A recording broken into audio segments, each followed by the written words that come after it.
এক যাত্রায় পৃথক ফল হবে কি করে? বিরোধী দলনেতা সিটে বসে সাসপেন্ড হন, আর ওয়েল এলিমেন্টেড সাসপেন্ড হয়েছে। দেখ কেমন লাগে। শুভেন্দু অধিকারীকে সাসপেন্ড করেছিলেন যখন বড় বড় কথা বলছেন। ভবানীপুর, আসানসোল সহ একাধিক জায়গায় আবার নতুন করে সিবিআই ইডি তল্লাশি হচ্ছে। তল্লাশি তো হবেই। টাকা কোথায় লুকাবে? মাটির নিচে লুকালেও খুঁড়ে বের করবো। চোর ধরো, জেল সংসদের কালকের ধোঁয়া নিয়ে রাজনীতি হচ্ছে। বাংলায় যোগ ললিত ঝা নামে বাংলার এক ব্যক্তিকে ওখান থেকে আমি অনেক আগেই বলেছি, যাদবপুরে যেদিনকে আমাকে লক্ষ্য করে আক্রমণ করা হয় সেদিনই বলেছি এই বাংলায় মমতা ব্যানার্জির আশ্রয়ে প্রশ্রয়ে দেশ বিরোধী শক্তি কাজ করছে। এখানে এই যাদবপুরে ওরা আছে, এই যে কিছু লোক এখানে এসব করেন, এদের সঙ্গে সরকারের মদত আছে। এই লোকগুলোই বৈঠকে আপনি ছিলেন না, আজকে যে টুইট করেছেন যদি একটু বলে দেন। আমি মানবাধিকার কমিশনের মিটিংয়ে যাব কেন? প্রথমত মানবাধিকার কমিশনকে রিটায়ার্ড জাস্টিস অশোক গাঙ্গুলি সরে যাওয়ার পরে মমতা ব্যানার্জি কার্যত তুলে দিয়েছেন। তিনি বাসুদেব বন্দ্যোপাধ্যায়কে করবেন ঠিক করে রেখেছেন, আমি সব জানি। এবং 2021 নির্বাচনের পরে মানবাধিকার কমিশনে, ন্যাশনাল মানবাধিকার কমিশনের রিপোর্ট পড়ুন, তাতে লেখা আছে পশ্চিমবঙ্গে মানবাধিকার কমিশন খাতায় কলমে আছে, ওটা মমতা, চোর মমতার ব্রাঞ্চ অর্গানাইজেশন হিসেবে, ফ্রন্টাল অর্গানাইজেশন হিসেবে।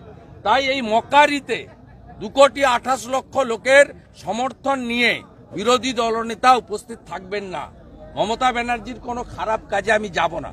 আর মমতা ব্যানার্জির সঙ্গে কোনো রাষ্ট্রবাদী মিটিং করুক পশ্চিমবাংলার জনগণ চায় না, কারণ তার হাতে, তার গায়ে, তার শাড়িতে 215 জন বিজেপি কর্মীর খুনের রক্ত লেগে আছে। পশ্চিমবঙ্গে 4 আনার বিজেপি নেতারা তারা সব সিআইএসএফ নিয়ে ঘুরবে, প্রশ্ন তৃণমূল কংগ্রেসের। এই দেশ বিরোধী শক্তি তৃণমূল কংগ্রেসের পিছনে আছে কিনা এই ভূমিকারও তদন্ত হওয়া দরকার।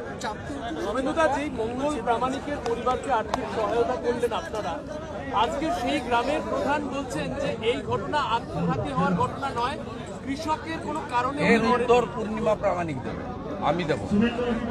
এই যে চেষ্টা বারবার আপনি পূর্ণিমা প্রামাণিক দেবে। তৃণমূল এখন জনবিচ্ছিন্ন হয়ে গেছে, এরা কৃষক বিরোধী। এরা কৃষকদের পাশে থাকলে আমাদেরকে এই চেয়ে চিনতে আলুর বস্তা নিয়ে ঘুরতে হতো। এটা সরকারের কাজ, এটা বিজেপির কাজ নয়। বিজেপি যে কাজটা করছে এটা পশ্চিমবঙ্গ সরকারের কাজ। তাদের উচিত ক্যাম্প করে করে বিঘা প্রতি 5 বস্তা করে আলু দেওয়া। এ কাজটা আমাদের নয়। বিডিওর উচিত ছিল মঙ্গল প্রামাণিকের বাড়িতে যাওয়া, ডিএম এর উচিত ছিল ওর বাড়িতে গিয়ে ক্ষতিপূরণ দেওয়া। এর উত্তর মঙ্গল প্রামাণিকের স্ত্রী দিবে। মমতা ব্যানার্জি যেভাবে কৃষকদের সঙ্গে প্রতারণা করছেন, এর প্রতারণার উত্তর আগামী দিনে কৃষকরা দেবেন, তার জন্য তারা প্রস্তুতি নিচ্ছে। আজকে যেখানে যেখানে আইটি রেড হচ্ছে, অনুপ মাঝি ঘনিষ্ঠ বিভিন্ন ব্যবসায়ীর কারণ মাঝি ঘনিষ্ঠ আমি জানি না, এরা সব তৃণমূল ঘনিষ্ঠ। ইমতিয়াজ তৃণমূলের বড় নেতা, মলয় ঘটকের ফান্ডার। সোরাব তৃণমূলের এক্স এমএলএ, তার স্ত্রী Nargis, she is existing councillor Asansol corporation. মালদার শ্যামল সিং সিআইএসএফ এর প্রাক্তন কর্মী, এলাকায় রতুয়ায় তৃণমূল নেতা হিসেবে পরিচিত। কোন মাঝি কার কি জানার দরকার নেই। তৃণমূলের চোরেদের উপরে একেবারে সঠিকভাবে ভারতবর্ষের যারা দায়িত্বে আছে এই বেআইনি সম্পদ উদ্ধার করার, তারা অ্যাকশন নিচ্ছে। তাই গর্তের নিচে টাকা ঢুকিয়ে রাখলেও খুঁড়ে বের করবে। যেভাবে ধীরাজ সাউদ বাড়ির নিচ থেকে, গোডাউন থেকে 353 কোটি টাকা ইনকাম ট্যাক্স বের করেছে, অর্থাৎ এই ইন্ডির পিন্ডি চটকাচ্ছে। বারবার মহুয়া মৈত্রর ঘটনা এবং কালকে বিজেপির মহীশূরের সাংসদ, তাকে বারবার তুলনায় টানা হচ্ছে।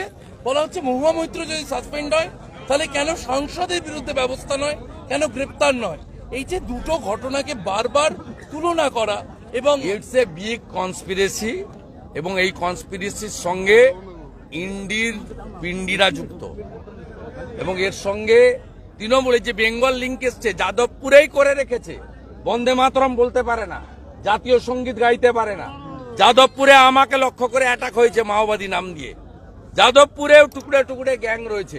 এই টুকরে টুকরে গ্যাংকে যারা তৈরি করেছেন, যারা দেশে থেকে দেশ বিরোধী কাজ করছেন, এদেরকে আগে উৎখাত করা দরকার, এবং এদের পিছনে নিশ্চিতভাবে তৃণমূল কংগ্রেসের মতো দেশ বিরোধী শক্তি আছে। শুভেন্দুদা, সীমান্ত ঘিরতে রাজ্য সরকার জমি দিচ্ছে না বিএসএফ কে, কেন্দ্রীয় সরকারকে সুপ্রিম কোর্টের দ্বারস্থ হতে হলো। মামলা সুপ্রিম কোর্টে বিচারাধীন, সেখানে হলফনামা দিয়ে আমাদের স্বরাষ্ট্র সচিব সব জানিয়েছেন। প্লিজ ওয়েট, সুপ্রিম কোর্টের ভার্ডিক্টের জন্য ওয়েট করুন। আমরা অনেক আগে থেকে বলছি 72টা জায়গায় জমি দেয়নি। অমিত শাহজি নবান্নতে মিটিং করতে এসে গতবারে একই রিকোয়েস্ট করে গেছেন, তবুও জমি দেওয়া হয়নি। জমি দেওয়া হয়নি এই কারণে যাতে রোহিঙ্গা, হেফাজত, রাজাকার, জামাত, বাংলাদেশে যারা বিচ্ছিন্নতাবাদী শক্তি, সেই শক্তি পশ্চিমবঙ্গের ঢুকে ভারতবর্ষে ছড়িয়ে পড়ে, এবং পশ্চিমবঙ্গে মমতা ব্যানার্জির ভোট ব্যাংক হিসেবে এরা যাতে আমাদের পুরো ডেমোগ্রাফি চেঞ্জ করিয়ে দেয়, তার জন্যই বিএসএফ কে বর্ডার ঘিরতে দেওয়া হয়নি। সন্দেহ হয়ে গেছে। গতকাল বর্ধমানের রেল স্টেশনে আপনি ইতিমধ্যেই চিঠি দিয়েছেন জলের ট্যাঙ্ক ভাঙার ঘটনায়। আজকে দেখা গেল সেখানে বর্ধমান জিআরপি তারা তদন্তের জন্য চিঠি দিল, এবং এই অলরেডি তদন্ত স্টার্ট হয়েছে, এবং 5 লক্ষ টাকা করে মৃত পরিবারের হাতে, 50,000 টাকা করে আহতদের হাতে রেলের পক্ষ থেকে ইতিমধ্যে তুলে দেওয়া হয়েছে। Honourable railway minister Ashwini Vaishnavji খুব টেক কেয়ার করেছেন, সিরিয়াস অ্যাকশন নিয়েছেন। মৃত্যুর অর্থ দিয়ে ক্ষতিপূরণ হয় না, তার মধ্যেও মানবিক দৃষ্টিভঙ্গি দিয়ে রেল যেটা করার সেটা রেল করেছেন, এবং সেফটি অডিটও আশা করি অর্ডার এসে যাবে। আমি একটু আগেই রেল ভবনে কথা বলেছি। সংসদ ভবন নিয়ে কি ধোঁয়াশার রাজনীতি চলছে? সংসদ ভবন না না, ধোঁয়াশার কিছু নেই, খুব ক্রিস্টাল ক্লিয়ার আছে। ফের একবার মোদী সরকার। চোরা না মানে না শুনে ধর্মের কাহিনী। আমি আসার আগে দুপুরবেলা এই এখানে একটা বালি চোর আছে, বাপ্পা বৈদ্য না বাপি বৈদ্য, বাপি বৈদ্য। সে এখানে একটি হারমাদ আছে আব্দুল বলে, তাকে দিয়ে গোটা কত ঝান্ডা লাগিয়েছে। এই ঝান্ডাগুলো না লাগিয়ে যদি কৃষক পরিবারের পাশে দাঁড়াতো, তাহলে বুঝতে পারতাম যে এরা রাজনৈতিকভাবে মানুষের পাশে থাকে। যাই হোক, এসব করে ভাই কিছু হবে না, আপনাদের ব্যবসা আমরা গুছিয়ে দিয়েছি, আর বাকি যেটুকু খাচ্ছেন সেটাও বন্ধ করব আমরা। বাকি যেটুকু খাচ্ছেন আপনারা কোথায় নেই।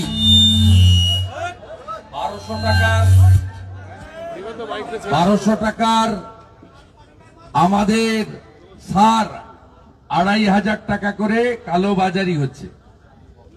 সারের কালোবাজারিদের সঙ্গে আপনারা আছেন। বৃষ্টির পরে এখানে 4 জন আলু বীজ বিক্রি করেন। আমি আপনাদের বাবুদের বলে যাচ্ছি, আপনারা 3200-3600 করে আলুর বস্তা দিচ্ছেন কেন? আপনারা ভাবছেন এই টাকাগুলো রাখতে পারবেন?